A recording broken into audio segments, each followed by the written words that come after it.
Olá, seja muito bem-vindo, seja muito bem-vinda. Eu sou Fabiano Marcarato, Portugal. Eu estou aqui hoje ao lado do Valdemiro Croix no podcast ELS Advocacia Global e tenho o prazer aqui de receber Ana Paula Barroso, que é uma advogada duplamente licenciada aqui no Brasil e nos Estados Unidos. E Ana, eu não vou nem ter coragem aqui de falar o seu currículo. Eu quero que você se apresente e conte um pouquinho do seu mini currículo, se é que isso é possível. Valdemiro, obrigado aí por estar no meu lado nesse episódio. E Ana, seja muito bem-vinda. Muito obrigada. Antes de mais nada, quero agradecer o convite. Tô bem animada de estar aqui compartilhando um pouquinho da minha história. Que bom. Então, eu sou original de Curitiba. Eu fiz faculdade de Direito aqui na Universidade Positivo. Me formei ali em 2014. Acabei me mudando para os Estados Unidos e precisei passar pela graduação em Direito novamente. O sistema americano é bem diferente do sistema brasileiro. Acho que eu vou entrar mais nesse mérito mais pra frente na conversa. Mas eu fiz o Direito de novo, fiz mestrado e o Direito lá nos Estados Unidos. Hoje em dia eu trabalho num escritório que a gente chama de Big Law, que é um escritório com bastante cobertura nacional e internacional. O nome do escritório é Duane Morris. Trabalho com contencioso civil, mais pro lado empresarial e também internacional. E pelo fato de eu ser advogada brasileira também, né, duplamente, como o Fabiano colocou, eu trabalho também em alguns casos de empresarial, contratual. Toda vez que tem um cliente internacional, brasileiro, ou algum tipo de componente internacional que eu possa agregar, eu também acabo participando. Já tô lá há 8 anos e meio e eu gosto bastante. Eu acredito que a minha história foi bem irregular e isso que me ajudou a chegar onde eu tô hoje. Que legal, Ana. Seja muito bem-vinda mais uma vez. Eu queria que você comentasse pra gente um pouquinho sobre como foi esse processo de tomada de decisão de recomeçar, né? Porque realmente você abriu mão de uma carreira já relativamente consolidada aqui no Brasil. Tudo bem que você estava ainda, né, vamos chamar de início de carreira? Sim, com certeza. Assim, mas você já tinha uma trajetória aí. E como é que foi recomeçar e criar coragem, e até para encorajar quem está nos ouvindo aqui, nos assistindo, para recomeçar uma faculdade de Direito de novo nos Estados Unidos? Conta pra gente como é que foi esse processo. Eu acho que o que me impulsionou a me mudar para os Estados Unidos, antes de mais nada, foi curiosidade. Eu sempre tive muito interesse na cultura americana, sempre assisti muito filme, série jurídica, via Legalmente Loura ali, achava o máximo. Maravilhoso. Daí eu via as universidades também. E quando eu fiz faculdade na Universidade Positivo, eu participei. Quase uma Legalmente Loira. Quase loira, né? Eu já fui mais loira até. Acho que eu abandonei meus lados, assim, Woods. Hoje eu tô um pouquinho menos. Boa. Mas quando eu estudei no Positivo, eu fiz um grupo de estudos de arbitragem internacional, que era liderado pelo professor Dr. João Bosco Lee, que treinava os alunos a participarem de competições internacionais, que são chamadas MUTIs. E essas competições acontecem no mundo inteiro. A principal delas acontece em Viena, na Áustria. E eu participei dessa competição e várias outras, inclusive em Miami, nem sabia naquela época. E isso já tinha me dado já tinha despertado aquela curiosidade. Você compete com faculdades muito de prestígio, tanto nos Estados Unidos quanto na Europa. Então já tinha aquela vozinha dentro da minha cabeça. E acabei escolhendo pros Estados Unidos. Mas não para direito, na verdade. Eu fui mais pro lado do marketing, que eu também fiz uma pós aqui em mídias digitais e marketing digital. Eu acabei... sua cara também. Pois é, eu sempre fui meio com os dois mundos, tá? Na verdade, antes de fazer direito, até fiz 6 meses de jornalismo antes, muita gente não sabe disso. Então eu sempre fiquei com um pezinho em cada canoa. E fui pros Estados Unidos querendo ir mais pra esse lado da comunicação e do marketing. Mas a vida sempre dá voltas e eu acabei sendo convidada a participar de uma competição de arbitragem de investimentos que aconteceria em Miami naquele ano, na Universidade de Miami, como árbitra. Então todas as competições que eu fiz como aluna lá atrás, eu seria uma das pessoas a avaliar os alunos. Foi muito do nada. Eu trabalhava na Apple, pra vocês terem uma ideia, lá em Miami, vendendo iPhone mesmo. Recebo um e-mail. Você gostaria de ser árbitra? Você vendeu um Apple Watch. Pois é, veja só, é verdade, eu quase vendi mesmo. É verdade. Daí eu recebi esse convite, falei, opa, acho que as coisas não acontecem por acaso, vamos lá. Fui ali na universidade, fui árbitra, participei da competição, conheci uma série de pessoas e descobri várias facilidades que poderiam me ajudar a estudar lá. Uma delas, consegui uma bolsa de 50% no mestrado, pelo simples fato de eu já ter participado dessas competições. Então entrou com tudo, assim, eu até brinco que nos Estados Unidos o direito me escolheu e não o caminho inverso, assim, eu tentei fugir dele, mas ele me trouxe de volta. Que legal. Me identifico muito com essa tua história, porque minha primeira formação é publicidade e propaganda, depois que eu fui fazer direito. Ai, que interessante. E o direito sempre me perseguiu. Sim, viu só? Não sou a única, então. Você vê que coisa. E nessa tua trajetória, houve algum momento que você parou, olhou pra trás e disse, vai dar ruim? vários momentos, gente. Aquele momento que a gente tem que ser sincero pra preparar as pessoas, né? isso aí. Tiveram vários momentos em que eu pensei seriamente em desistir. Eu acho que eu diria que eu tive 2 muito sérios, assim. Sérios quando eu digo de falar com a família, ligar pra eles e falar, gente, acho que não é pra mim. O primeiro deles foi quando eu tava esperando o meu green card, né? Eu fui, na verdade, com o meu irmão. Meu irmão acabou ficando 2 anos, não gostou e voltou. Então, depois que meu irmão voltou, eu me vi completamente sozinha. Eu tinha uma expectativa que o meu processo migratório seria muito mais rápido do que ele foi. Era pra ser uma coisa de 1 ano, demorou 39 meses. Eu lembro que eu até gravei os meses. Então, não chegava. Então, eu comecei a ficar com aquela ansiedade, sabe? Sozinha. Teve a pandemia no meio disso, que eu não podia nem vir pro Brasil pra visitar. Daí eu via, parece que a vida dos meus amigos avançando e eu ali parada. Embora tenha sido uma experiência muito valiosa trabalhar na Apple, eu me vi ali por 6 meses pra ser aquela coisa diferente. E eu já tava ali há 2 anos e meio. Então, eu tava muito ansiosa. Falei, será que vale a pena tudo isso? Eu não tava fazendo direito ainda lá. Não sabia o que eu queria. Esse foi o momento Até aquele momento não queria. Depois é sempre assim, né? A pessoa, né, gente? Então, né? Pois é, foi exatamente isso. Boa. Esse foi o meu primeiro momento. Daí eu acabei não desistindo, muito por apoio dos meus pais, assim, que sempre investiram nos meus sonhos, me apoiaram. Olha, eu acho que você vai acabar desistindo, você vai acabar se arrependendo, quer dizer, se você voltar, vai até o fim. Daí o meu advogado de imigração à época também era muito legal. Ele me ligou um dia e falou, olha, hoje eu vou ser teu amigo e não teu advogado.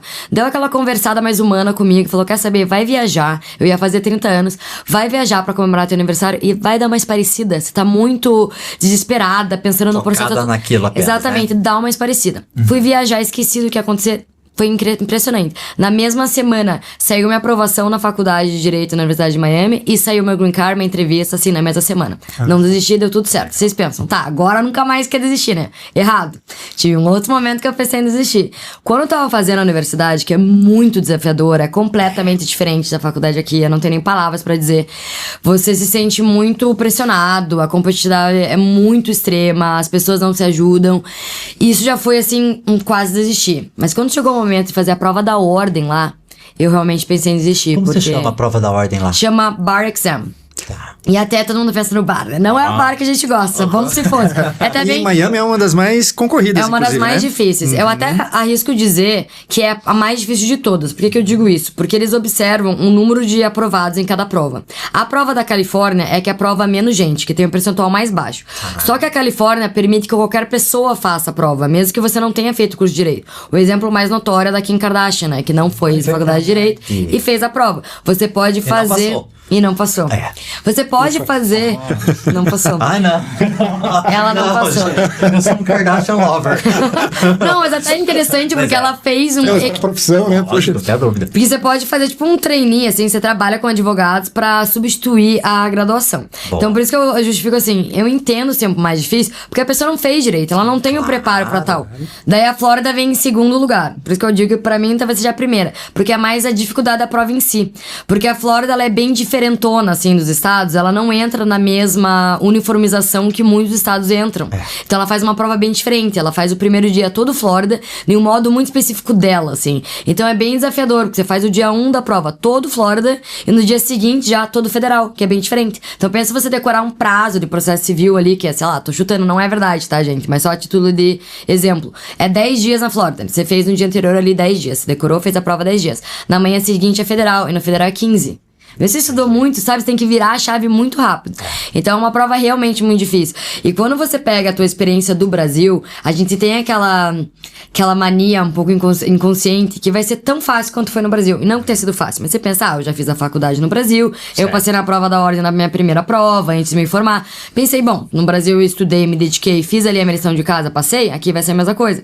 E não é bem assim, porque o estudo é completamente diferente. Então nesse momento eu tive muita vontade de desistir, porque eu nunca imaginei que eu teria tantas dificuldades como eu tive. Porque eu ia às aulas, eu participava, eu estudava tudo que tinha que estudar e eu não via o resultado de todo o meu esforço. Então ali eu pensei seriamente em desistir. Porque você pensa, será que vale a pena abrir mão de uma carreira que eu já estava construindo no Brasil pra começar do zero aqui e talvez nem dar certo? Mas de novo, graças a Deus, minha família sempre me apoiou muito e nunca me deixaram, assim, eu agradeço muito eles, por sinal. Porque no momento ali do desespero, você não enxerga muito o teu objetivo final. Então eu acho muito importante você respirar fundo e pensar no teu objetivo. Teu objetivo é ficar lá?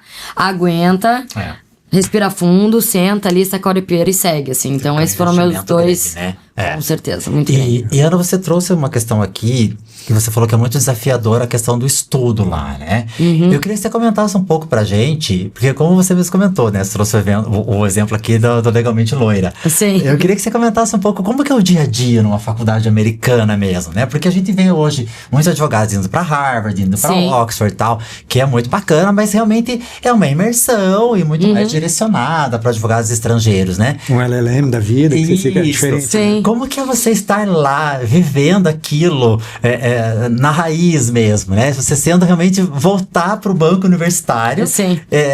E realmente você falou que foi muito desafiador, porque é começar tudo de novo. Exatamente. Né? Então, e muito pouca coisa se aproveita. Porque Eu diria que sim. Né?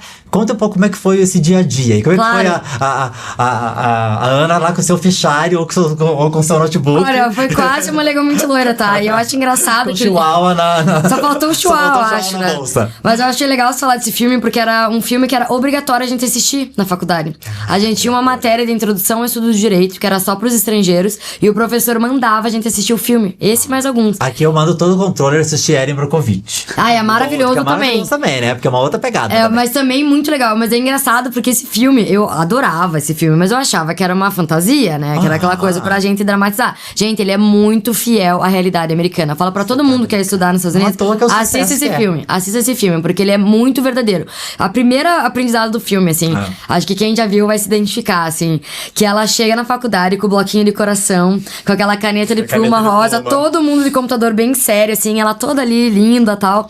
Daí a professora, eu lembrei que era uma professora de processo civil. Como eu trabalho como processo civil, eu adoro processo civil, eu sou bem... sou uma pessoa suspeita pra falar disso. A professora chega e vê que ela tá ali, toda patricinha, e ela chama o nome dela pra fazer uma pergunta sobre a leitura de aula. Mas era o primeiro dia dela. E aí ela fica ali chocada. Nossa, mas eu não sabia que tinha leitura. Tinha que ler primeiro, né? Daí a professora olha assim no mapa dos alunos e fala: gente, vocês acham normal não ter lido de todo mundo? Não acho normal. Até a Miss Kensington, que era... Acho que eu tô mais parecida com ela agora, morena. Ela, não, eu não acho normal. E ela até é pedida a ser retirada de sala. Isso geralmente é realmente como acontece, gente. Porque o método americano é socrático. Então você tem que chegar nas aulas preparado. Você tem uma leitura prévia que é postada online. Eles chamam de sílabos. Cada professor tem o seu. E antes de começar as aulas, você recebe um e-mail e te fala: ai, seja bem-vindo à aula tal e tal, com o professor não sei o quê. Veja aqui o teu sílabus. Eu lembro que 2 semanas antes de começar minhas aulas, eu recebi essa ementa, diz toda a leitura que você tem que ter, qual livro que você precisa comprar. E não é uma leiturinha, tá? É uma média nas matérias de primeiro ano, que são as mais difíceis, 150 páginas. Em inglês, né, gente? Em tá falando inglês. em inglês isso aí. Em inglês. E o que é muito Inglês jurídico. Não, e não é apenas o inglês jurídico, gente. Eu digo que é muito além do inglês. O sistema americano é de common law, né? Ele é muito mais baseado em precedente. Isso eu aprendi muito com a professora Tereza. E embora a gente tenha jurisprudência aqui, porque claro que é super importante, a gente ainda se pauta mais no direito escrito. Já os Estados Unidos é o direito realmente construído caso a caso. E eles têm um respeito e uma deferência enorme aos julgamentos anteriores. Você até chamam de stare decisis, que você tem que decidir como já foi decidido. Claro que eles podem reverter um caso, mas é muito mais difícil do que aqui no Brasil, porque tem esse respeito. Então, quando você te pedem para ler um caso para aula, você tem que ler debates muito específicos de fatos, significado de palavras, é muito além do direito em si. Sim. Então, quando o professor chega na aula e ele pega o mapinha do assento, como tem no filme, cada um tem o seu lugar fixo, com a tua plaquinha, com o teu nome, teu sobrenome e tudo mais, ele vai te chamar. Isso se chama cold call, você vai ser chamado na fria, assim, ninguém vai saber se vai ser você ou não, você não tem como se preparar. E ele vai esperar que você fez a leitura. Você não precisa saber tudo, não é esperado isso. Mas eles conseguem saber se você fez aquela leiturinha meia boca, que você não nem pensou no debate, você tem que pelo menos conseguir sustentar algum argumento. E se você não conseguir, gente, você é humilhado. Porque os americanos estudam muito. E eles já estão na nossa frente. Porque eles estudam constitucional, por exemplo. Na faculdade lá já é uma outra pegada. Já é outra pegada. E eles estão na escola já aprendendo a Constituição americana. Então eles já estão fazendo uma releitura do caso. Quando você tá vendo pela primeira vez. Então você dá aquela sacoalhada, assim, sabe? Você dá aquela resposta mais ou menos. Você fica com vontade de chorar na hora, assim. Às vezes você até chora depois. Sabe que você vai morrer, mas você não morre. E daí você começa a entender o método. Então é bem desafiador. E a gente tem aquele civilismo na nossa cabeça que você só percebe quando você vai estudar lá. Sim. Então eu digo que é até mais difícil já ser advogado. Porque você já viu viu como as coisas funcionam na prática, e você não consegue muito se adequar a sentar como aluno, assim. Você tem que ter uma adaptaçãncia a mais ali pra você, opa, deixa eu retroceder, voltar a ser estudante. Exatamente. Que legal. Muito legal mesmo.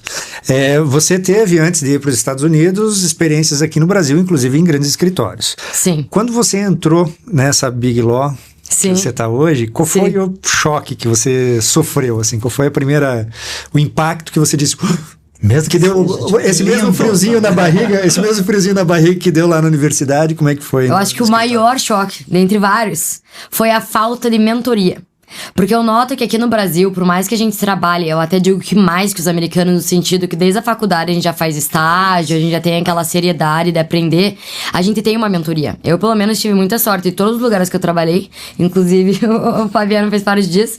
A gente tem uma pessoa pra te dar sabe, te dar o caminho das pedras. Ninguém vai fazer pra você no Brasil, mas você tem aquela logística, assim, que sabe, olha, você vai começar nessa semana, você vai aprender tal coisa, depois você vai aprender isso, você tem meio que um caminho a ser seguido. Viu escritórios que ainda não fazem isso, viu? O que ela tá dizendo? E é muito importante, tá? E eu tinha isso aqui no Brasil. Nos Estados Unidos parece que é cada um por si, assim. Você chega no escritório, ainda mais Big Law, que dá um medo, assim, sabe? Você chega lá, são escritórios muito grandes, né? Geralmente Big Law se dá pelo número de escritórios no mundo, pelo número de advogados. No meu caso, a gente é mais de 1.000 advogados. E tudo isso intimida, porque você tá trabalhando com grandes sumidades do direito, com áreas super complexas. E você imagina que no seu primeiro dia vai ter alguém ali que vai sentar com você, perguntar se tá tudo bem, precisa de ajuda. Isso não aconteceu. Você tem uma série de treinamentos que você fica até meio desesperado, porque é muita informação, assim, não muito prática, mas treinamento técnico, sabe? De como mexer nos programas, como entrar suas horas, mas nada de fato do seu dia a dia. Sim. E você fica até com medo de perguntar pras pessoas. Isso foi uma coisa que me chocou, porque eu nunca fui uma pessoa medrosa, assim, eu sempre fui, dei a cara a tapa. E eu demorei pra ter coragem de falar as coisas que estavam me faltando. Você fica naquela medo de, tá, mas eu já cheguei aqui, todo mundo quer estar no meu lugar, e eu vou ficar aqui parecendo que eu sou fraca, que eu não sei fazer as coisas sozinha. Então isso me chocou demais. Eu te digo que até hoje me choca, não só em relação a mim, mas até pessoas mais novas do que eu que estão entrando agora, que eu vejo que eles, ok, tá aqui tua sala, tá aqui teu negócio, vai fazer esse caso, faz aí. Você vê que a pessoa fica assim, tá, mas e agora? E ninguém senta pra te ajudar. Você tem que se virar nos 30, aprender sozinho ali. E isso eu achei que foi o maior, esse mesmo que eu tive. Que legal. E tem, vamos chamar assim... Agora pensando, né, não na Ana mais universitária e na Ana agora profissional, realmente no escritório. Dentro dos escritórios também, é como nos filmes, é como nas séries. Quer dizer, aqueles grandes corredores, tudo de vidro, aquela cantina maravilhosa, onde todo mundo toma café, almoça e janta no escritório porque não tem tempo de fazer nada. No melhor estilo Suits. Exatamente, estilo Harvey Specter. Estilo Harvey. Eu falo que eu sou a Rachel, né, do Suits, porque eu sempre estive ali no bastidor, ali não, né, na advocacia propriamente dita. Como que é esse ambiente, Ana, também? Ainda mais pelo fato de você estar em Miami. Sim. Né, que a gente sempre tem uma percepção de Miami, até porque a gente vê nos filmes, que tem um pouco dessa latinidade nossa. Sim. Dentro do escritório de advocacia em Miami, existe isso ou não? Ou realmente é algo bem americanizado mesmo? Não é americanizado, é bem latinizado, mas tem uma... Por isso existe esse termo latinizado? Mas eu adorei, vamos adotá-lo, achei muito legal, gostei. Mas tem, sim, Miami é mais latino, assim, sem sombra de dúvidas, eu acho que fica cada vez mais pelo fato de ter muitos clientes latinos. Então acho que eu nem sei se é o escritório que quer se adaptar ou se eles têm que se adaptar pra atender melhor a audiência deles. Mas as coisas que são iguais ao Suits, que eu também havia achado o máximo. Realmente as salas são de vidro, e eu converso bastante com meus colegas de outros escritórios, é bem comum, é aquela transparência mesmo, sabe? De todo mundo ver o que você tá fazendo, porta de vidro. É até interessante que poucas pessoas fecham a porta, muita gente deixa até aberto. Eu sou uma exceção. Eu gosto de fechar, porque eu falo muito, se alguém passa, eu desfoco, começo a conversar, então eu fecho, mas é tudo de vidro. Os corredores são bem grandes mesmo, os escritórios, principalmente Big Law, são grandes, não apenas o nome, Big Law, eles realmente são grandes fisicamente falando, então isso dá bem aquele ar, assim, que a gente vê em série e filme. E cultura presencial mesmo. Então, já foi um pouco menos, isso é uma pergunta até bem interessante. O meu escritório, até o ano passado, até setembro, a gente podia ficar no escritório 3 vezes na semana, 2 vezes em casa. E vários outros escritórios tinham a mesa política, ou até até menos presença no escritório. Alguns eram até 2 dias. Só que lá pro setembro começou uma discussão a nível nacional nos Estados Unidos de que as pessoas não estavam rendendo tanto em casa. Então teve um debate tão grande que muitos escritórios, inclusive, se tornaram 5 vezes na semana de novo. E no nosso caso, eles fizeram 4, porque muita gente ali reclamou que tinha filho, também tem muito trânsito em Miami, perdiam muito tempo ali na questão do trajeto mesmo, e eles acabaram concordando com 4. Mas talvez seja 5. Espero que não, mas talvez seja 5. Mas eles têm essa vontade pra ter essa troca, para as pessoas conseguirem aprender mais, principalmente o pessoal mais júnior, que eu concordo, na verdade. Eu acho que a gente tem muito mais privilégio de poder bater na porta de uma pessoa, sabe, fisicamente, conversar. Eu acho que isso é muito válido. Mas o que eu acho bem diferente do Sul, talvez seja o motivo de ser meio latino, como você falou, as pessoas não se arrumam tanto. Eu sou a única que me arrumo. Sério? Tanto que eu entrei lá, eu era super loira, eu era realmente legalmente loira. Eles me chamavam, na verdade, de Barbie no começo, porque eu era a única arrumada. Eu até falei que eu ia de terno, eu ia de camisa, assim, sempre formal, claro, né? Não ia perua, já uma coisa é se arrumar, outra coisa é ser perua. Mas eu acho importante, não sei, principalmente vindo de Curitiba, eu acho que a profissão exige um certo rigor e eu acho que até os clientes, pelo menos ao meu ver, você é o cartão de visita do escritório. Se um cliente vai te visitar, ele tá confiando no seu serviço, pagando um ticket um pouco mais alto pelo fato de ser um escritório maior. Eu acho que é o mínimo que você deve ao seu cliente estar arrumado. Essa é a minha visão. Mas as pessoas não veem essa importância. Muita gente ali vai de camiseta e calça jeans mesmo. Inclusive a Jéssica Pearson no escritório, que seria quem vê suits, o chefe, assim. Mas é claro que quando tem uma audiência, quando tem um julgamento, todo mundo vai de terno e gravata. Mesmo em Miami, isso vigora. Os juízes implementam essa regra, inclusive quando a audiência for online. Mas no dia a dia ficou mais latino assim, as pessoas meio que não ligam. E a outra coisa latina que eu diria é muito espanhol, né? O pessoal, principalmente assistente legal e paralegal, é espanhol, gente. Eu até brinco. Controladoria. Exatamente. Você vai pra Miami pra aprender inglês, gente. Você vai voltar sabendo cantar todas as músicas do Bad Bunny em espanhol. Assim, é um excelente também, uma delícia. Muito bem. Exatamente. E pegando esse gancho, como é o relacionamento com os clientes lá? Sim. É um relacionamento, aqui no Brasil, normalmente, que nós vemos. Ou o sócio do escritório está tocando diretamente o relacionamento, quando a gente está falando especialmente aqui do direito empresarial, né? A relação do dono da empresa com o dono do escritório, muito próximo. Quando a gente está falando já de direito lá previdenciário, trabalhista, talvez isso mude um pouquinho. Em escritórios daí já maiores, entra por uma porta de business development que encaminha lá dentro e espalha para dentro do escritório. Como é que é lá? Então, aquela resposta típica do advogado, depende. Mas no caso do meu escritório, e eu acho que até de outros Big Laws, porque eu tenho conhecidos que trabalham em outros, eu acho que é meio parecido nesse sentido. Depende qual é o nível do cliente. Não é incomum que o associado, que é o meu caso, até bom explicar que lá nos Estados Unidos você tem o associado júnior, que em Big Law normalmente são seus primeiros 6 anos, independentemente de você ser fora da curva, são 6 anos. E depois você se torna advogado associado sênior. E se você tiver potencial para levar cliente, você pode vir a virar sócio. Não é uma certeza, né? Mas sócio pequeno. Pressa, né? Exatamente. A gente pode ter pressa. Não pode ter pressa. Os Estados Unidos se ensina muito a resiliência e disciplina, assim. Legal. Mas fechando esse pequeno parênteses, só pra ficar título de entender, eles incluem os associados, inclusive os júniores. Não tem esse isolamento, assim. Acho que eu tive muito mais opções em que eu participei ativamente de reuniões com o cliente do que não ter sido incluída. Mas quando são clientes muito grandes, quando eu digo clientes grandes, eu não tô falando de pessoas físicas, pessoas jurídicas com muita coisa em jogo, às vezes não é nem a política do próprio escritório. Às vezes o cliente, ele já tem um relacionamento com o sócio, ele acaba pedindo pro sócio, sabe, meio que educadamente, assim, olha, eu prefiro tratar disso com você Reservado. e com um outro sócio. Então é uma coisa natural, assim, eu não me sinto excluída, também, não né? acho nada demais, eu acho que acontece de uma forma muito orgânica, assim, sabe? Você participa de algumas reuniões, algumas você não é chamado, mas eu, pelo menos hoje em dia, assim, eu fico feliz de dizer que muitas vezes eu participo. E eu acho que eles levam muito em conta também quem participou de coisas chaves que vão ser debatidas em reunião. Então isso eu acho uma coisa bem legal. Porque você acaba vendo o valor do teu trabalho diretamente, porque às vezes você faz as coisas e parece que você fica ali invisível no trabalho, e nesses momentos quando te chamam pra reunião, você vê que, opa, aquela pesquisa que eu fiz valeu a pena. Às vezes, você até nem fala, às vezes, na reunião muito, mas o sócio quer que você esteja ali pra caso o cliente tenha uma pergunta, então você tem essa chance de falar diretamente. E quando é cliente internacional, eu acho que o advogado estrangeiro como eu tem muita sorte, porque a gente consegue conversar com o cliente não só pela língua, mas muito pela cultura e pela expectativa do cliente. Então eu acabo participando de várias coisas que colegas meus meus americanos muito mais sêniores do que eu e muito mais experientes não conseguem participar porque eles não têm esse trato mais orgânico com o cliente, então... Que legal, Ana. E que bacana você trazer também esse aspecto que o Valdemiro trouxe do relacionamento, porque a gente também tem muita dúvida aqui no Brasil, e acho que muitos advogados acabam se pegando nessa pergunta de como é que funciona a questão hierárquica, né? Então vamos pegar. Aqui a gente tem, por exemplo, um advogado júnior, né?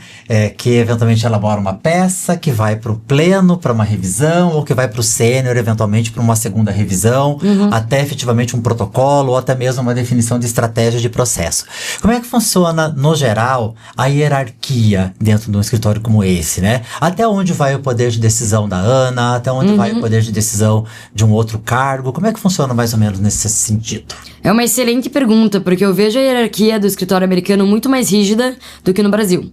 Tanto que eu até diria que isso é uma das coisas que o estrangeiro tem que se adaptar relativamente rápido, senão ele acaba sendo muito mal interpretado e às vezes você não consegue nem recuperar a tua reputação até. Entendo. Eles levam muito a sério a hierarquia. Quando eu digo a sério, você tem assim, eu diria que a cadeia assim, hierárquica começa com na verdade eu diria a assistente legal, que eu diria que é como se fosse a secretária do sócio e do advogado associado. O associado também tem a sua assistente e ela faz aquele trabalho no sentido de peticionar, organizar a agenda, marcar audiência. Às vezes você vai ter audiência com uma cor específica, ela que documentos. Exatamente, sabe? Vai falar com a assistente ali do juiz pra ver o que é pedido.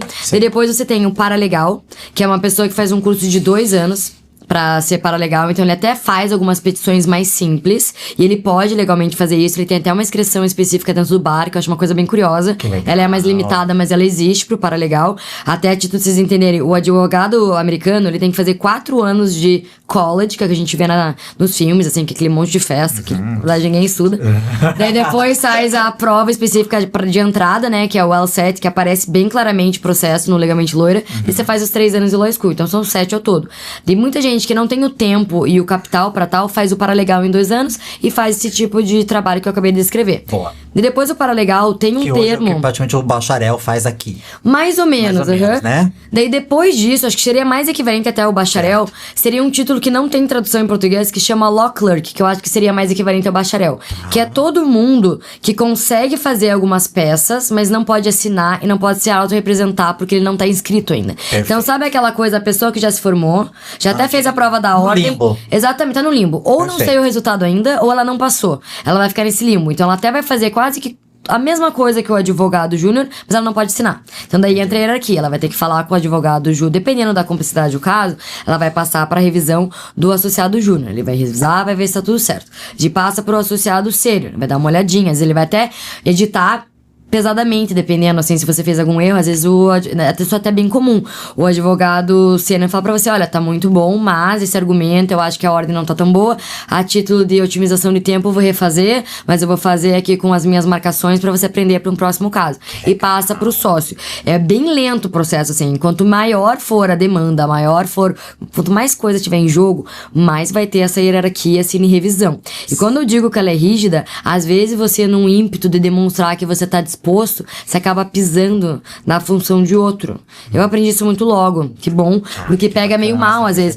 Sabe quando você vê assim que o associado sênior tá bem sobrecarregado, você tá meio livre assim naquele dia e você quer realmente, posso te ajudar, e você acaba se metendo assim, às vezes não é muito bem visto. Às vezes você pensa, calma, você acabou de chegar, isso não é pra você. Eles têm uma visão meio assim, respeita o processo, no sentido que se você fizer mal feito, vai me dar mais trabalho depois pra arrumar, e a minha hora é muito mais alta que a sua, do que você simplesmente esperar até o momento chegar. Então você tem que entender, ler muito bem, assim, porque a hierarquia é realmente bem... Não tô falando pra você não falar nada, mas tentar ler um pouco, assim, o ambiente, sabe? Antes de voluntariar o seu tempo, assim, eu diria. Interessante, bem interessante. Sim. Aqui, se o advogado vê o júnior, um sênior, olha pro júnior, ele tá meio sem fazer nada, ele já, ó... Tal. Esse cara aí não pode estar aqui, ele tá borboleteando demais. Exatamente. Lá você não pode ficar sem fazer nada, mas assim, nos limites das tuas capacidades, digamos assim. Porque eles têm um sistema de classes lá, como se fosse classe de escola mesmo. Tipo assim, você tá no teu primeiro ano, você é a classe de, sei lá, 2023, que é onde você se formou. Você é a classe de 24, de 25, assim sucessivamente. Calouro. Exatamente, então você se compara com as pessoas do mesmo ano. Então, se o associado do ano 1 tá fazendo uma coisa em tempo tal, eles esperam que você vai estar mais ou menos no mesmo nível. Então tem essa coisa, assim, sabe? Que você vai. Quando você vai ganhando seu espaço, você até consegue mudar um pouquinho as regras. Mas você tem que ter aquela paciência de demonstrar a tua capacidade primeiro, eles entenderem o teu jeito de pensar, pra daí você. Então é tudo num compasso de espera, assim. Você tem que conquistar, assim, seu espaço, sabe? Nessa linha do que você trouxe agora, né? De comparar quem está na mesma classe e tal. Como é que funciona a questão de pressão? Pressão por resultado, pressão por entrega, é mais puxado? Você que viveu as duas...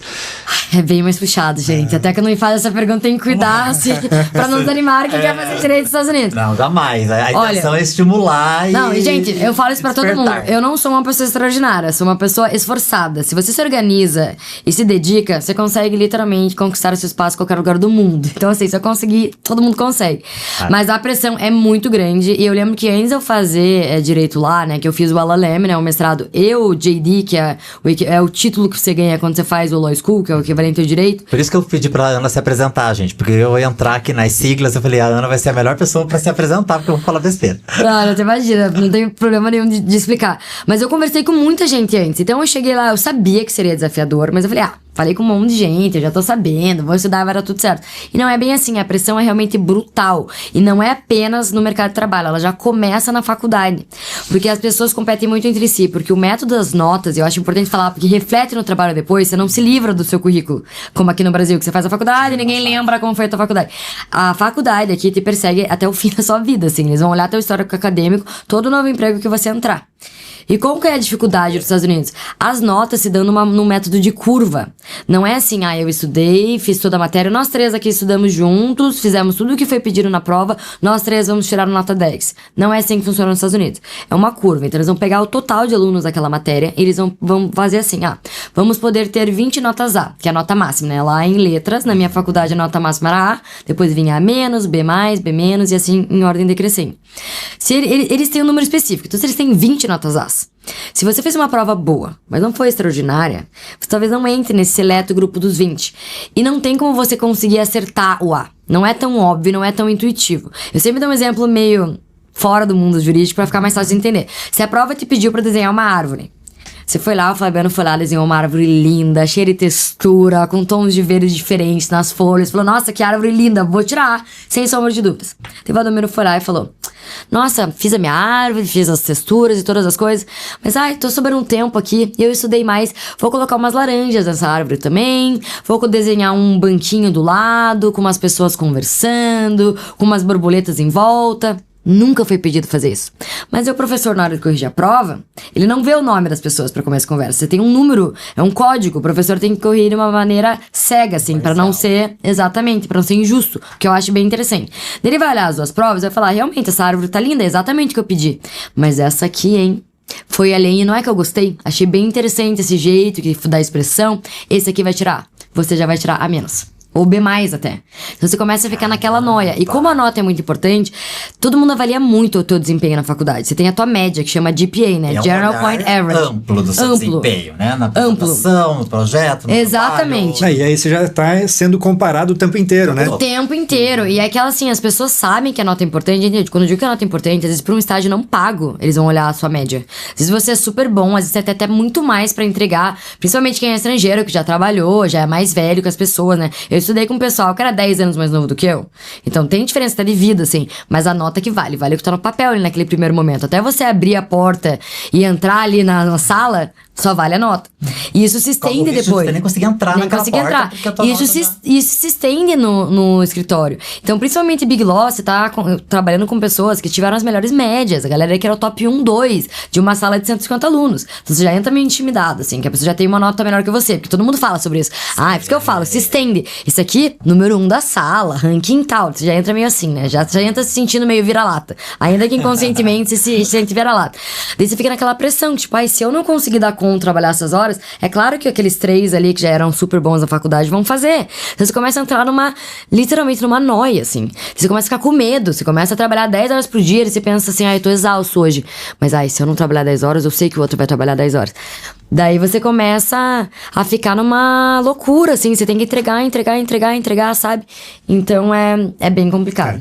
Quando você traz essa coisa da comparação, né, da nota, é interessante porque isso provoca um autodesenvolvimento constante, né? Com certeza. Cada uma das pessoas que está lá, ou na faculdade, ou no escritório, ela está num processo de olhar para si e pensar, o que mais eu posso fazer? O tempo inteiro gera Exatamente. Claro que se o cara não tiver... se o cara não tiver preparado para isso, vai gerar uma ansiedade, ele vai ficar doente assim. Com certeza. E eu vou te falar que você fica doente com muita mais facilidade lá, porque é tanto esforço físico e mental aliado à competitividade que tem tanto no ambiente acadêmico quanto no ambiente de trabalho, que você tem que estar muito bem com você mesmo, assim. Tanto que eu digo que eu agradeço muito ter feito a faculdade um pouco mais tarde, né? Eu fiz aos 30 anos, já tendo feito faculdade aqui, eu fiz o curso de Direito, depois eu fiz a minha especialização, trabalhei em alguns lugares. Então eu acho que isso me ajudou muito, porque não é nem muito experiência de trabalho até que me ajudou. Maturidade, mas maturidade mesmo. Sabe aquela coisa? Eu vim até aqui, decidi recomeçar do zero, é minha chance. Eu acho que às vezes uma pessoa mais jovem, acho que ela quebra mais fácil, sabe? Ela não tem aquele senso de, é a chance da minha vida, vou fazer agora, sabe? Então eu acho que isso foi muito importante pra mim, pra você aguentar o tranco, assim.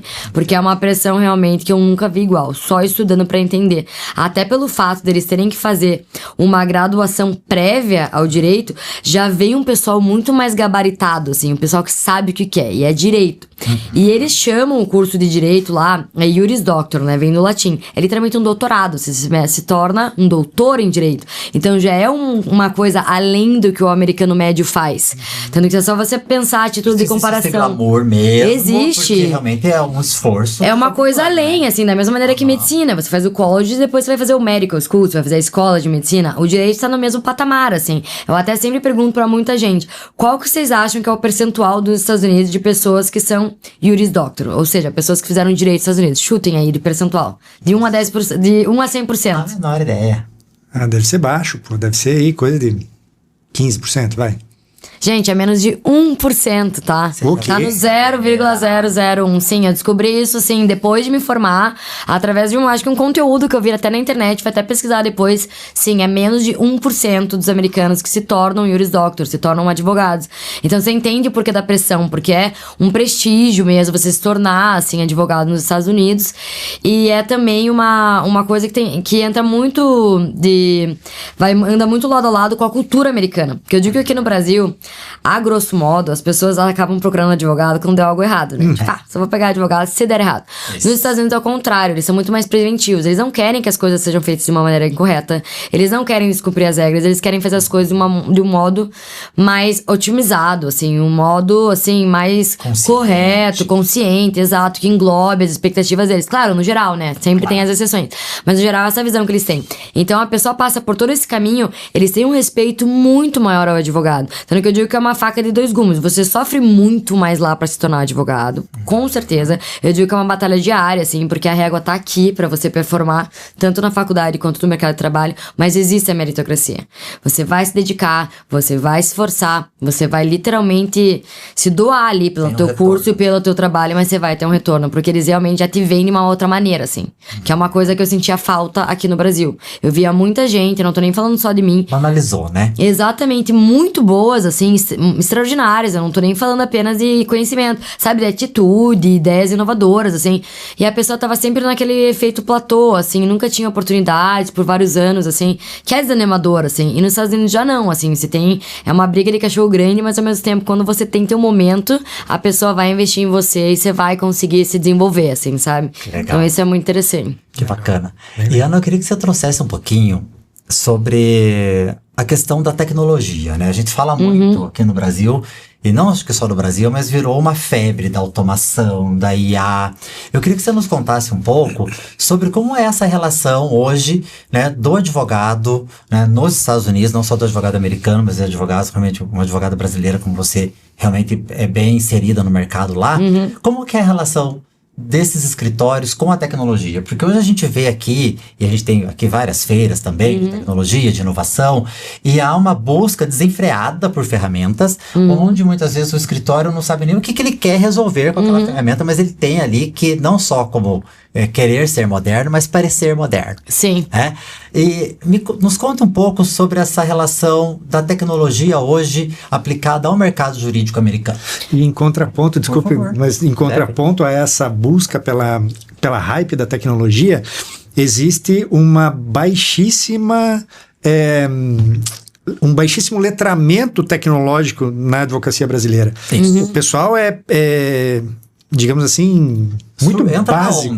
Assim, conhecimento muito raso sobre tecnologia. Sim. Mal e mal sabe colocar um Word em modo revisão.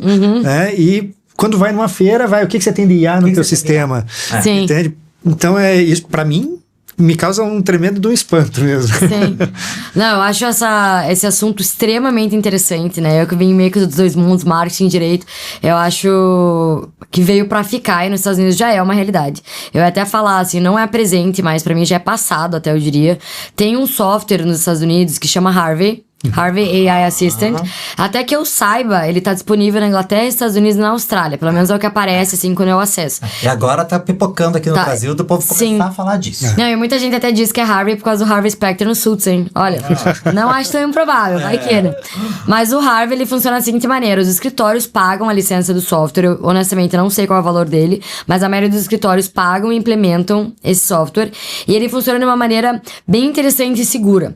Porque, por exemplo, as pessoas que usavam o ChatGPT, os escritórios americanos estavam bem receosos, assim, das pessoas usando a título, assim, pessoal, sabe? Usar no computador ali, principalmente o pessoal mais novo, pra tentar se ajudar. A maioria dos escritórios não gostam disso, o meu escritório não é uma exceção. E eles começaram a fazer muitos treinamentos pras pessoas que usavam o ChatGPT, porque eles começaram a ver que todo mundo usava, falaram, tá, como não tem como proibir, segurar, vamos pelo menos fazer treinamento. O meu escritório e vários outros começaram com o treinamento do ChatGPT, isso já é coisa do ano passado. Pra entender que você não pode colocar informações confidenciais, não pode pedir pra advogar por você e tudo mais. Mas não é liberado, pelo menos no meu escritório, você usar, assim, no computador do trabalho. Eles sabem que as pessoas usam, mas tem uma política bem séria que eles enforçam. Quando entrou o Harvey, que na verdade no meu escritório ele entrou ano passado, eles fizeram um período de teste. Primeiro eles confiavam nos sócios, que eles achavam que usariam de uma maneira mais prudente, pra eles testarem primeiro, ver se realmente daria um retorno. Retorno quando eu digo otimizar o tempo, não ter tanto erro e tudo mais.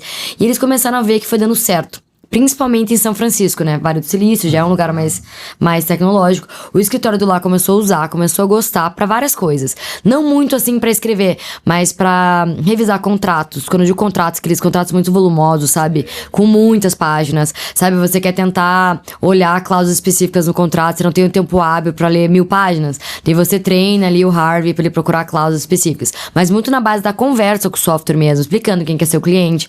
E é tudo confidencial lá, você pode colocar tudo do teu cliente, informações pessoais, documentos, porque quando você compra a licença, ela se integra ao sistema do escritório. Então, os escritórios, na parte da tecnologia um pouquinho mais anterior, eles normalmente têm um sistema que organiza todos os casos, você tem o nome do cliente, o número específico para cada caso, onde você salva tudo numa rede, assim, global. Então, no caso do meu escritório, quem tá no escritório em Londres consegue acessar Miami, é só colocar a localização lá, você consegue usar como modelo, consegue usar para acessar os documentos, isso já existia. E o Harvey agora, ele integra esse software, não apenas no meu escritório, mas de vários outros. Então é muito legal porque você consegue, dentro do site do Harvey, acessar o software do escritório, já ver ali o que você tem disponível para aquele cliente. O Harvey entende que é aquele cliente específico que ele tá te ajudando a analisar. Se você fizer o prompt certo, ele é muito bom. Eu uso praticamente todo dia. Igual no Brasil, né, gente? Igual no Brasil, uso né? Quase todo dia. Só que tem aquele lado sério. Como ele tá integrado no sistema, todo mundo pode ver. Então não é aquele oba-oba, sabe? Isso, quem é, né? exatamente. Por exemplo, no meu caso, que sou associada, né, júnior ainda, eu uso todo dia. Mas todo mundo que tá na minha equipe tem acesso ao que eu faço. Fica salvo no sistema. Então, se por acaso alguma coisa que eu fizer, as pessoas falarem, opa, isso aqui tá meio estranho, eles conseguem acessar o meu histórico, ver o que eu tô fazendo. Tem rastreabilidade. Exatamente, mas é bem importante também frisar que mesmo que você use o Harvey seja permitido, você precisa verificar a informação. É literalmente um checkzinho. O que significa isso? Você tem que provar pro sistema que um advogado competente verificou aquela informação. Então ela só sai dali se você tiver o check. E você nunca vai copiar e colar o que tá ali. Não é assim que funciona. Você vai otimizar partes do processo, seja no resumo, seja determinar alguma argumentação específica, e ele não faz pesquisa, que é uma coisa que algumas pessoas têm usado meio errado, assim. Ele não é apto para tal. Ele não tem essa capacidade. Então, se você pedir para ele pesquisar, ele vai buscar no Google. Aí dá aquele problema, aquela alucinação que existe nos Estados Unidos. Tem vários advogados perdendo até as licenças deles, porque eles vão ali em juízo, realmente, no meio do julgamento ali, e usam um caso alucinado de uma inteligência artificial. Isso tem consequências gravíssimas, ou a suspensão, ou perder a licença mesmo, e isso tem um controle muito rígido. Mas já chegou no nível que as pessoas estão usando tanto, que os próprios tribunais estão se manifestando. A título de Flórida, assim, de Miami, a gente tem vários tribunais específicos. A gente tem 67, se não me engano, tribunais do condado ali, e nós temos vários outros de circuito, tem umas divisões bem específicas. E se não me engano, a gente tem agora 3 ou 4 tribunais que já fizeram um anúncio, assim, uma notificação oficial, falando que as pessoas podem usar a inteligência artificial para fazer as suspeições, que elas realmente mandam em juízo, desde que elas coloquem um certificado ao final da petição, dizendo que elas usaram. Então, literalmente, tá escrito, é um título, assim, depois de tudo você escreveu, certificado de uso de inteligência artificial.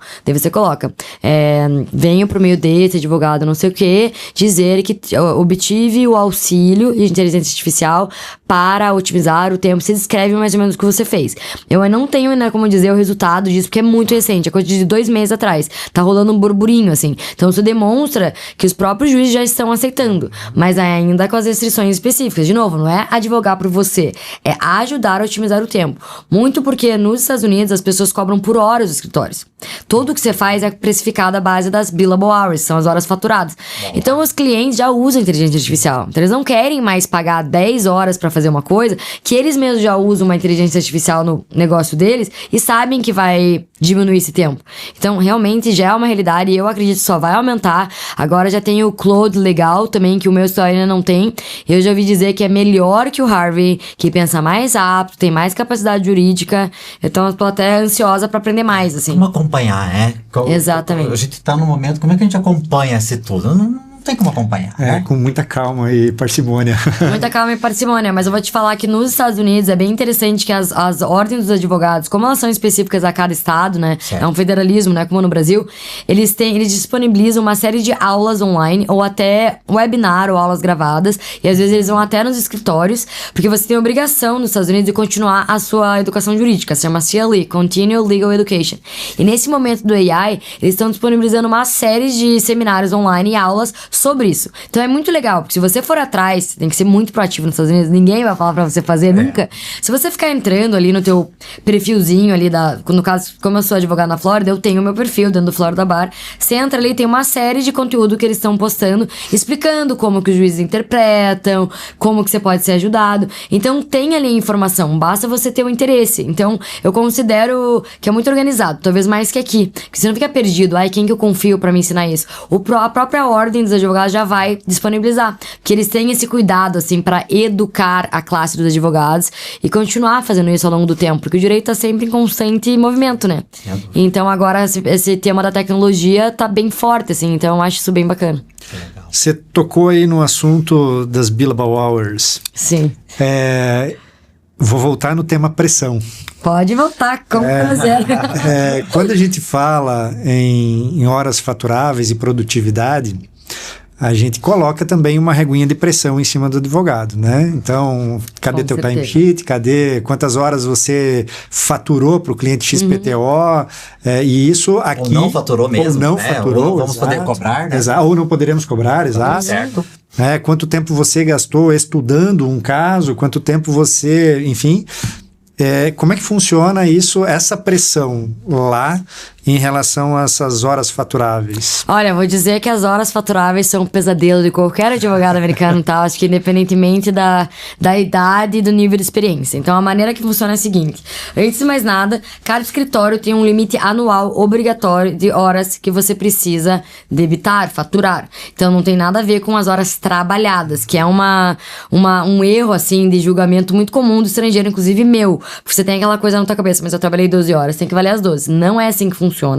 E não é tão simples você ter horas que você pode cobrar do cliente. Na prática não é tão fácil. Por quê? Não é uma conta de padeiro. Não é uma conta de padeiro. E quanto maior o escritório, maior vai ser a exigência das horas que você vai debitar. Eu sempre brinco, não tem almoço grátis. Você vai trabalhar num escritório mais sofisticado, com um salário melhor, você vai ter que mostrar serviço muito mais que um escritório menor. E eles falam ali que eles compram a sua disponibilidade, né? Então você tem que estar sempre disponível. Assim que é visto o salário do advogado. No caso do meu escritório, eu preciso fazer 1.950 horas por ano. Pra ficar mais fácil, são 8 horas por dia, 40 horas por semana, 160 horas por mês. Mas, de novo, horas que eu estou cobrando do cliente. Muitas vezes você tá prospectando um cliente. Às vezes demora. Você fica lá naquela lenga-lenga com o cliente, 1 hora aqui, 1h30 ali. Você não pode cobrar. Senão o cliente nem te contrata. Isso chama as non-billables, né? As horas você não pode debitar. Você tem até como colocar no sistema. Você tem um sistema online que você coloca pelo número do cliente que você tem e você descreve o que você fez em cada tarefa. No caso do não cliente, você tem um código específico para desenvolvimento do cliente. E essas horas não valem. Mas para você mostrar para o escritório que você está tentando, você ainda tem que debitar aquela hora. Olha, estou conversando com o cliente Y, temos a eventual possibilidade de fazer X com ele. Manda, mas não vale pra nada. Daí você vai ter o cliente que você está escrevendo uma petição inicial. Você pode colocar um play, é literalmente um reloginho que trabalha pra você enquanto você tá fazendo a tua petição. Eu prefiro trabalhar assim. Daí você terminou de peticionar, você pausa e volta ali. Fiz a petição inicial com o escopo tarará para o cliente, ponto, manda aquela hora. Você vai trabalhando nessa basezinha de mandar mini tarefas, que são embasadas em incrementos de 0,6 minutos. Ou você deixa ali no livro, que eu não gosto, sabe? Vai fazendo do jeito que você quer, depois você vai, ou faz um papel, tenta ajustar. Eu prefiro fazer na hora mesmo. É complicado porque às vezes você acaba tendo... né? Tem que fazer duas vezes, trabalho, é um trabalho não pago, né? Porque às vezes você vai fazer as suas narrativas, que chama pra justificar as suas horas, e isso não é pago. E isso depende muito do sócio, da pessoa que trouxe o cliente. A pessoa que trouxe o cliente é a pessoa que manda, antes de mais nada. E também o cliente. Então, cada cliente tem uma particularidade específica. Tem clientes que eu brinco que tem um bolso mais fundo, que você não precisa se preocupar tanto, quando são grandes corporações. Eu que trabalho com contencioso, que vou a júri, né? Porque nos Estados Unidos tem júri civil, né? Que é uma das grandes diferenças. Que demais. Que é super legal. Tem, às vezes, empresas enormes, que elas estão dispostas a gastar mais. Então, elas imaginam que vai ter uma série de associados trabalhando junto, fazendo uma série de pesquisas, produção de documentos e tudo mais. Então, de todo mundo se reunir pra discutir. Exatamente, tese, sabe? Produzir documento, ir atrás. Porque nos Estados Unidos tem aquela fase da descoberta do processo, que é muito diferente daqui, né? Que nos Estados Unidos o advogado é o protagonista, o advogado que vai descobrir as provas, o advogado que vai ser tanto protagonista quanto roteirista, assim, do filme. O juiz, na verdade, é o diretor, ele fica ali esperando, né? Não é o juiz que conduz o processo. Então é muito mais sofisticado isso. Então, se for um mega júri, com raríssimas exceções, você vai poder fazer no teu tempo, claro. Não é ser folgado, mas você vai poder ter teu tempo certo. Ali, né? Exatamente, o refinamento e fazer as coisas com calma. Agora, se é um cliente individual, às vezes ele vai falar: olha, sócio, eu quero o associado fazendo só essas tarefas, eu me nego a pagar mais do que X valor no total para a pesquisa jurídica. Então, embora não tenha um FII fixo, tem alguns clientes que determinam isso. Ele coloca um cap para não ultrapassar. Exatamente, tipo, olha, eu vou gastar no máximo $25 mil, eu não quero mais nada além disso. Às vezes o sócio vem pegar no pé de quem? Do associado mais novinho, assim, tipo, olha, você vai fazer essa pesquisa, você tem no máximo 1 hora pra fazer. E às vezes é impossível, ele fala, não me interessa, se vira, usa a criatividade e vai. Então, quando você entra no escritório, você acaba doando várias horas suas, que você fica meio com medo de parecer lento, não eficiente, assim. Então, às vezes você faz 2 horas de pesquisa, fica com medo e põe 1. Não é recomendado fazer isso. Mas se for uma situação muito extraordinária, assim, tem gente que fica com medo e dá uma cortada ali. Então, você fica sempre correndo atrás do prejuízo. Tem que fazer as horas, mas você não consegue encontrar as horas certas. E aliado a isso, quando você tira férias, o que você faz com essas horas? Você tem que fazer 40 horas por semana, todas as semanas do ano. Por mais que o teu salário caia na sua conta ali, bonitinho, tirando férias, tem as férias pagas, é bem entre aspas. Porque se você não trabalhou, você vai ter que recuperar aquelas horas em algum momento. Então, você vai trabalhar sábado, você vai trabalhar domingo, você vai trabalhar em algum momento. Então, eu digo que é uma falácia, assim. Você acaba trabalhando sempre. E a questão da pressão, ela existe por 2 sentidos. O óbvio, né, que você tá trabalhando muito, tá desesperado, quantas horas, meu Deus, você fica sentindo aquele estresse. Vai chegando no final do ano ali, você tem 100 horas pra fazer. Você não tem não é uma escolha mais. Você vai ter que virar à noite pra conseguir chegar no teu limite. Senão você não ganha bônus, né? E dependendo do caso, você nem continua no escritório. Você não atingiu o teu mínimo, às vezes, tchau. Você não fez o mínimo esperado de você. Mas o outro lado que ninguém sabe, que pra mim é até pior que trabalhar muito mais pressão pra mim, quando você não tem horas suficientes. Você tá ali super à disposição, literalmente vendendo teu serviço pra todo mundo, batendo na porta, sendo chato mesmo. Só que tem momentos que o mercado tá mais calmo. É raro, mas acontece, entendeu? Às vezes até falta de sorte. Você, sei lá, teve um compromisso específico numa data, de quando você tá ali à disposição, nada mais tá acontecendo, as equipes já estão formadas. Foi, já passou. Bom. E você não tem ninguém. Gente, é muito pior. A pressão é muito maior. Porque você fica em pânico, que você tá ali no escritório, literalmente olhando pro nada, assim, querendo trabalhar. Você sabe que vai chegar um momento que você não vai conseguir atingir as horas e não tem o que você faça. Então, pra mim, essa é a pior pressão de todas. Você não ter horas. Você fica desesperado. No meu caso, eu adoto a filosofia do quem tem boca vai arruma. Eu viro chata. Eu mando e-mail, gente, daqui até Singapura, literalmente, se eu precisar. Vejo que não tem ninguém em Miami, vou pra Nova York. Não tem Nova York, vou pra Londres. Assim vai, gente. E nem que eu esteja fazendo, sei lá, direito imobiliário, que não tem nada a ver comigo, eu dou um jeito de falar que eu vou poder ajudar. E vou atrás, entendeu? Daí a vantagem de trabalhar num escritório grande, com bastante cobertura, que eu acho que você vai ficar muito tempo sem serviço só se você quiser. Porque tá ali a abertura, entendeu? Mas claro, tudo feito com muito cuidado, né? Porque às vezes você oferece sua disponibilidade pra uma área específica, achando que vai ser um dia, e na verdade a pessoa espera que você vai estar disponível por 2, e no intervalo disso vem mais uma bomba do teu chefe direto, e você fica, e agora? Como que eu atendo os dois? Então assim, é um joguinho de cintura. Ou você tá em pânico, você tá trabalhando demais, ou você tá trabalhando de menos. A pressão, ela existe sempre. Você tem que aprender a lidar, entendeu? Boa. Se é que é possível fazer isso. Legal, que legal. Ana, acho que a gente ficaria aqui mais horas conversando contigo, mas a gente precisa fazer algumas perguntas que são essenciais. Por favor, aqui nesse claro. processo. O que você considera essencial para um advogado hoje que está aqui nos ouvindo, está aqui nos assistindo, dependendo de qual canal ele estiver nos vendo ou nos ouvindo, para dar início a esse processo de internacionalização da sua carreira? A gente nem vai falar aqui do nível de inglês, né, da necessidade disso, porque eu acho que isso você também já investia nisso há muito mais tempo. Com certeza. Né, antes mesmo de iniciar nesse processo, até porque durante muito tempo até o inglês nunca foi considerado necessário para a área jurídica brasileira. Mas agora que você, né, inclusive percebe, um gap educacional absurdo. No direito aqui no Brasil absurdo. Não, eu diria que você precisa ter um inglês fluente para ir para os Estados Unidos. Eu acho que a gente tem que ser sincero com as pessoas. Concordo. Porque tem um nível de leitura muito grande. Eu já tinha fluência no inglês e até pra mim foi complicado, porque daí entra interpretação jurídica, velocidade, você conseguir ler assim antes de cada aula. Então, gente, inglês é fundamental, não dá pra passar a mão na cabeça. Você pode até fazer um curso jurídico que as faculdades oferecem, pra quem não demonstra fluência pra fazer a faculdade. Mas, gente, é um curso, mas assim, é uma lembrança do que você já viu, Então, você precisa investir no inglês antes de mais nada. Você não vai revisar aquilo que você não aprendeu, né? Exatamente. Então, realmente é bem delicado. Exatamente. E qual que seria o processo? Será que a gente pode chamar de um processo ideal? E até eu gostaria que você já comentou um pouco das suas, né, dificuldades nesse processo, mas por onde começar, Ana? O que você sugere aí para quem está nos ouvindo que, poxa, me inspirei na história da Ana Paula, poxa, tenho potencial, tenho condições também financeiras para dar esse passo. Conta pra gente como é que é para dar início a esse projeto. Comece pelo fim, exatamente. Por mais que pareça contra-intuitivo, você tem que saber qual que é o teu objetivo final nos Estados Unidos. Porque se você quer ir para os Estados Unidos, no caso do direito, pelo menos, para ser advogado lá, você tem que dosar isso muito bem. Você quer ser advogado lá a longo prazo. Para você ser advogado, você precisa ter a prova da ordem.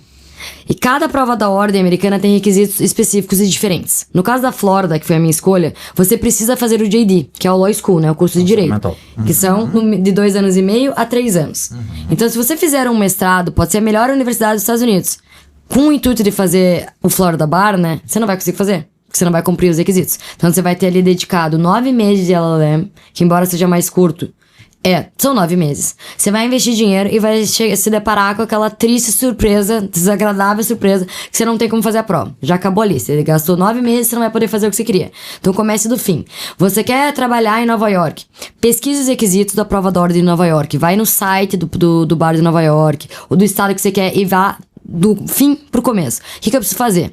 Posso fazer isso? Ok, vou fazer isso. É assim que você escolhe. Então, a melhor dica que eu tenho, eu conheci várias pessoas que fizeram o caminho errado e acabaram até se desanimando porque não tinham mais nem tempo, nem condições financeiras de consertar o caminho. Pesado, né? Exatamente. E eu acho que a segunda coisa, depois de ver o final, o que você fez na sua vida que pode te ajudar? Que a gente tem esse pensamento que nada que a gente fez no Brasil é relevante. Isso não é verdade. Realmente, você tem que conquistar teu espaço para eles entenderem o valor do que você fez. Isso realmente é verdade. Mas isso não significa que o que você fez pode ser jogado no lixo. Você tem uma experiência que pelo menos pula o college americano. Isso não é pouca coisa. Ao invés de fazer 7 anos, você já vai começar dos 3 anos. Mas aí você tem aquele primeiro obstáculo, que é a prova de admissão ao curso do Law School, se você quiser fazer o caminho longo como eu, né? Daí você pensa, às vezes, no fogadilho de querer fazer, eu vou começar a estudar pro L7 e vou fazer essa prova. Mas calma, porque tem faculdades que não exigem essa prova. Então pense assim, tipo, o que você pode oferecer pra faculdade que você pode, às vezes, pular certas etapas? A minha universidade, a Universidade de Miami, ela permite que o estudante, quer dizer, o advogado estrangeiro, não faça essa prova, que é extremamente difícil. Entre direto no LLM e você consegue, com muitas vezes, ter uma bolsa de estudo, que foi o meu caso. Então você entra no site da faculdade e você fica surpreso até com a quantidade de opções de bolsa. No meu caso, eles dão bolsa pra quem fez competição de arbitragem. Quando que isso passou na minha cabeça? Não era uma competição, uma série de competições.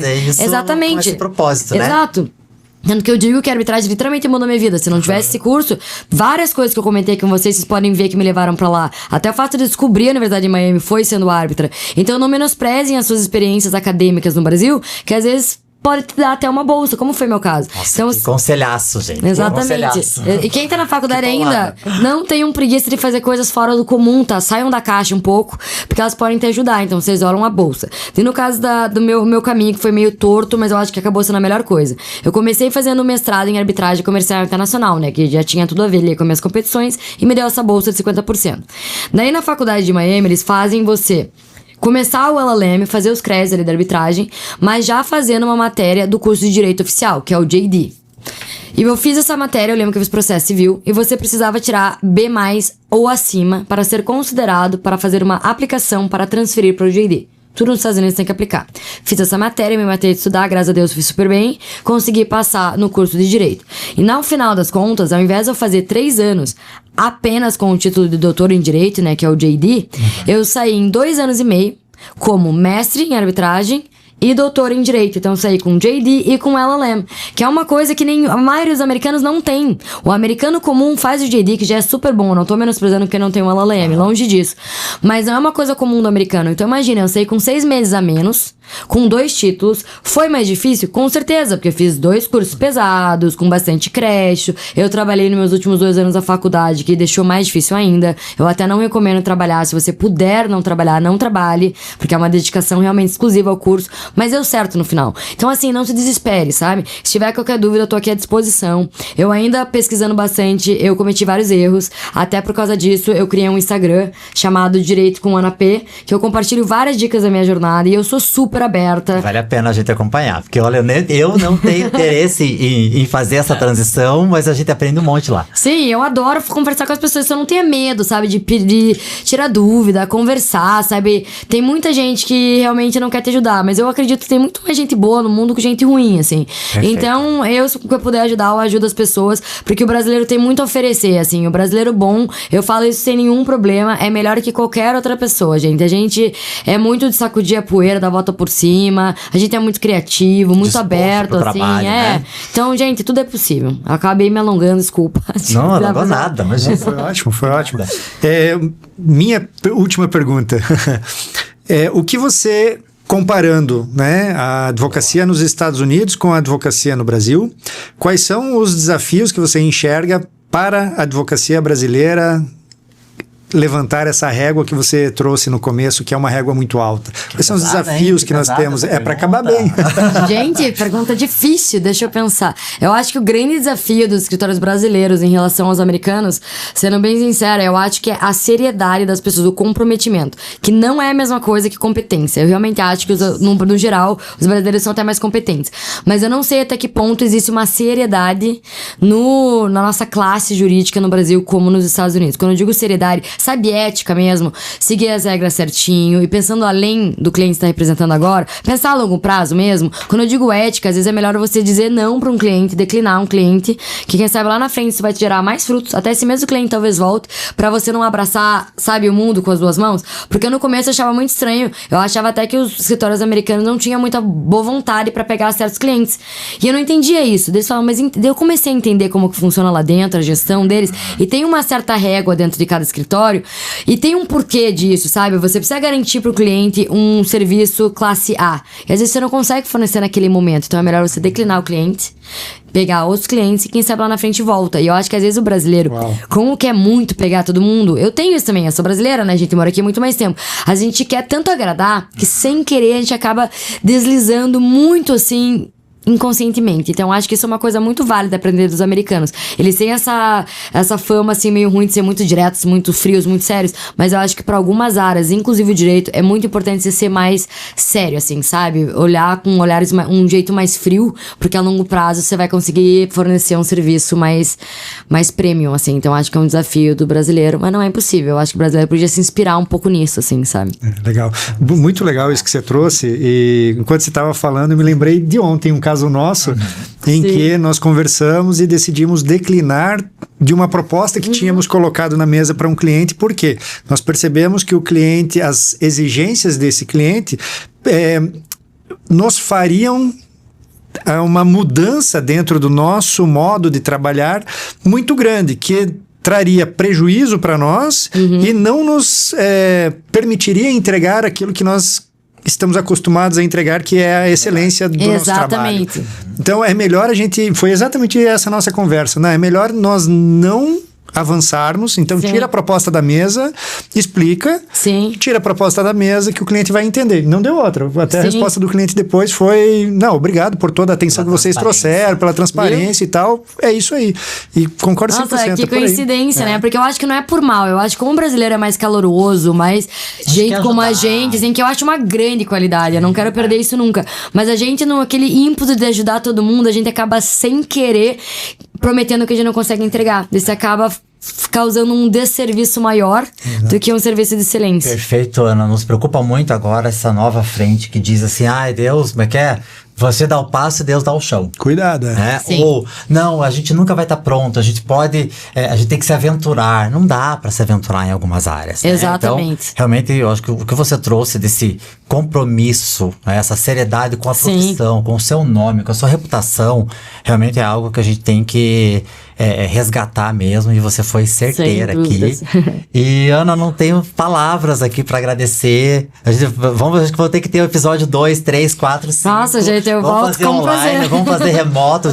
O próximo tem que ser lá. Nós vamos pra lá. É verdade, olha. Eu vou registrar aqui pra vocês poderem cobrar. Estou fazendo o convite aqui, registrando pra todo mundo ver. Isso aí. Estão convidadíssimos a me visitarem em Miami. A gente faz a segunda leva lá. Perfeito. Foi um prazer estar aqui com vocês. Eu até brinquei que eu nunca tinha falado num podcast.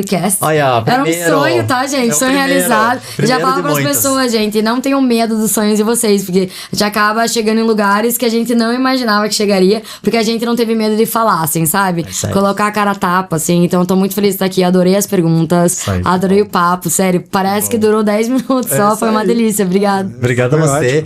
E muito orgulho, Ana, da tua trajetória. Também te digo aqui como profissional, como controller, que eu pude acompanhar também um pouco da tua trajetória lá nos seus tempos de estagiária. Exatamente. E ver você agora voando tão alto aí, para nós é um orgulho, para nós como curitibanos, para nós como bacharéis ou advogados, gestores jurídicos, ter uma representante tão seleta aqui na nossa mesa hoje. Obrigado mais uma vez. Muito obrigada. Obrigado. Foi uma honra recebê-la, muito obrigado por atender aí nosso chamado. Sim. E portas sempre abertas para você aqui, e pessoal que está nos assistindo, fiquem absolutamente à vontade, sigam, né, nas redes sociais e aproveitem essa abertura. Não é sempre que tem alguém disposto a ajudar dessa maneira. Sim, e não é papo, tá, gente? Eu sou nascida em Curitiba, mas eu não sou tão curitibana assim, tá? Eu realmente gosto de ajudar, e foi realmente um prazer estar aqui hoje. Dá até aquele burburinho assim na cabeça, sabe? É bom, dá vontade de fazer mais até, então muito gostoso. Que bom. Obrigado mais uma vez. Obrigada a vocês. Obrigado, gente. Até a próxima.